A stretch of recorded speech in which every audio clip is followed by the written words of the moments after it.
জানোই তো, সেদিন কি কাণ্ড! একেবারে তলিয়ে গিয়েছিলেম আর কি। কিন্তু তলায় কোথায় যে ফুটো হয়েছে তার কোনো খবর পাওয়া যায়নি। না মাথা ধরা, না মাথা ঘোরা, না গায়ে কোথাও ব্যথা, না পেটের মধ্যে একটুও খোঁচাখুচির তাগিদ। যমরাজার চরগুলি খবর আসার সব দরজাগুলো বন্ধ করে ফিস ফিস করে মন্ত্রণা করছিল, এমন সুবিধে আর হয় না। ডাক্তারেরা কলকাতায় 90 মাইল দূরে। সেদিনকার এই অবস্থা। সন্ধে হয়ে এসেছে, বারান্দায় বসে আছি। ঘন মেঘ করে এলো, বৃষ্টি হবে বুঝি। আমার সভাসদরা বললে, ঠাকুরদা, এক সময় শুনেছি তুমি মুখে মুখে গল্প বলে শোনাতে, এখন আর শোনাও না কেন? আর একটু হলেই বলতে যাচ্ছিলুম, ক্ষমতায় ভাটা পড়েছে বলে। এমন সময় একটি বুদ্ধিমতী বলে উঠলেন, আজকাল আর বুঝি তুমি পারো না? এটা সহ্য করা শক্ত। এ যেন হাতির মাথায় অঙ্কুশ। আমি বুঝলুম আজ আর আমার নিস্তার নেই। বললুম, পারি নে তা নয়, পারি, তবে কি না। বাকিটা আর বলা হলো না। মনে মনে তখন রাজপুতনা থেকে গল্প তলব করতে আরম্ভ করেছি। খানিকটা কাশলুম। এবার বললুম, রোসো, একবার একটুখানি দেখে আসি, কে যেন এলো। কেউ আসেনি। শেষকালে বসতে হলো। যমদূতগুলো মোটের উপরে হাঁদা, একটু নড়তে গেলেই ধূপধাপ শব্দ করে, আর তাদের শেলশুল ছুরিছোড়াগুলো ঝনঝনিয়ে ওঠে। সেদিন কিন্তু এক্কেবারে নিঃশব্দ। সন্ধ্যা হয়েছে, পথিক চলেছেন গরুর গাড়িতে করে। পরদিন সকালে রাজমহলে পৌঁছলে নৌকো করে তিনি যাত্রা করবেন পশ্চিমে। তিনি রাজপুত, তার নাম অরিজিৎ সিংহ। বাংলাদেশে ছোট কোনো রাজার ঘরে সেনাপতির কাজ করতেন। ছুটি নিয়ে চলেছেন রাজপুতনায়। রাত্রি হয়ে এসেছে, গাড়িতে বসে বসে ঘুমিয়ে পড়েছেন। হঠাৎ একসময় জেগে উঠে দেখলেন গাড়ি চলেছে বনের মধ্যে। গাড়োয়ানকে বললেন, ঘাটের রাস্তা ছেড়ে এখানে কেন? গাড়োয়ান বললে, আমাকে চিনলেই বুঝবেন কেন। তার পাগড়িটা অনেকখানি আড় করে পরা ছিল। সোজা করে পড়তেই অরিজিৎ বললেন, চিনেছি, ডাকাতের সর্দার পরাক্রম সিংয়ের চর তুমি। অনেকবার তোমার হাতে পড়েছিলুম, এড়িয়ে এসেছি। সে বললে, ঠিক ঠাউরেছেন, এবার আর এড়াতে পারছেন না। চলুন আমার মনিবের কাছে। অরিজিৎ বললেন, উপায় নেই, যেতেই হবে। কিন্তু তোমাদের ইচ্ছে পূর্ণ হবে না।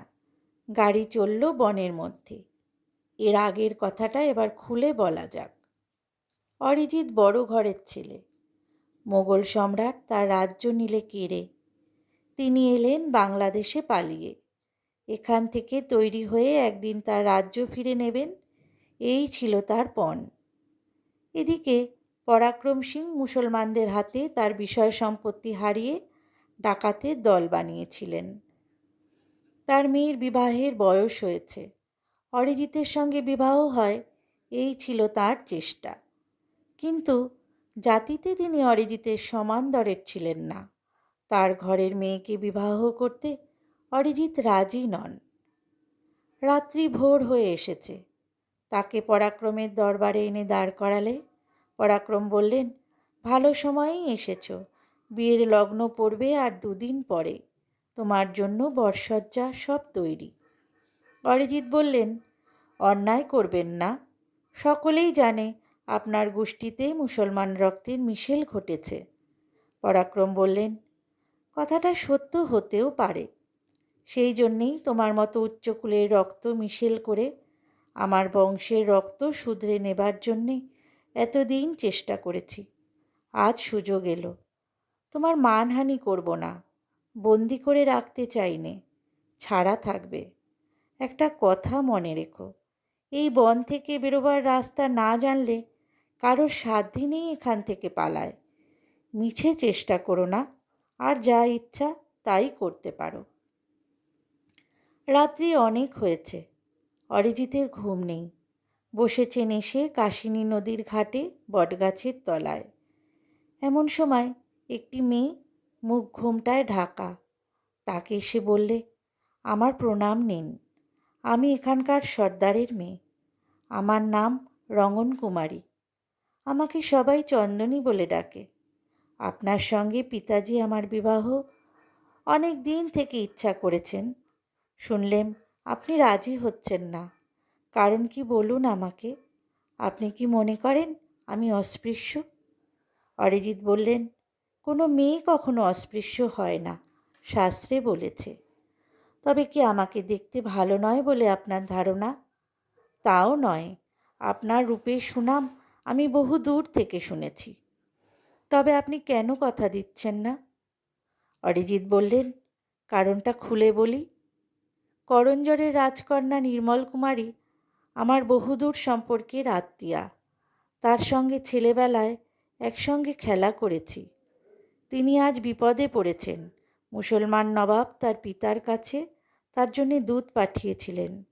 পিতা কন্যা দিতে রাজি না হওয়াতে যুদ্ধ বেঁধে গেল। আমি তাকে বাঁচিয়ে আনবো ঠিক করেছি। তার আগে আর কোথাও আমার বিবাহ হতে পারবে না, এই আমার পণ। করঞ্জর রাজ্যটি ছোট, রাজার শক্তি অল্প, বেশি দিন যুদ্ধ চলবে না জানি, তার আগেই আমাকে যেতে হবে।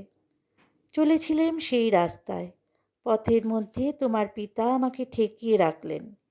কি করা যায় তাই ভাবছি।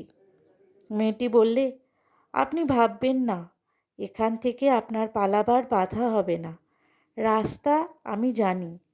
আজ রাত্রেই আপনাকে বনের বাইরে নিয়ে গিয়ে ছেড়ে দেব। কিছু মনে করবেন না, আপনার চোখ বেঁধে নিয়ে যেতে হবে, কেননা এই বনের পথের সংকেত বাইরের লোককে জানতে দিতে চণ্ডেশ্বরী দেবীর মানা আছে। তাছাড়া আপনার হাতে পরাবো শিকল, তার যে কী দরকার পথেই জানতে পারবেন। অরিজিৎ চোখ বাঁধা হাত বাঁধা অবস্থায় ঘন বনের মধ্যে দিয়ে চন্দনীর পিছন পিছন চললেন। সে রাত্রে ডাকাতের দল সবাই ভাং খেয়ে বেহুশ। কেবল পাহারায় যে সর্দার ছিল সেই ছিল জেগে। সে বললে, চন্দনী, কোথায় চলেছ? চন্দনী বললে, দেবীর মন্দিরে। ওই বন্দিটিকে? বিদেশি, ওকে দেবীর কাছে বলি দেব। তুমি পথ ছেড়ে দাও। সে বলল, একলা কেন? দেবীর আদেশ, আর কাউকে সঙ্গে নেওয়া নিষেধ। ওরা বনের বাইরে গিয়ে পৌঁছল। তখন রাত্রি প্রায় ভোর।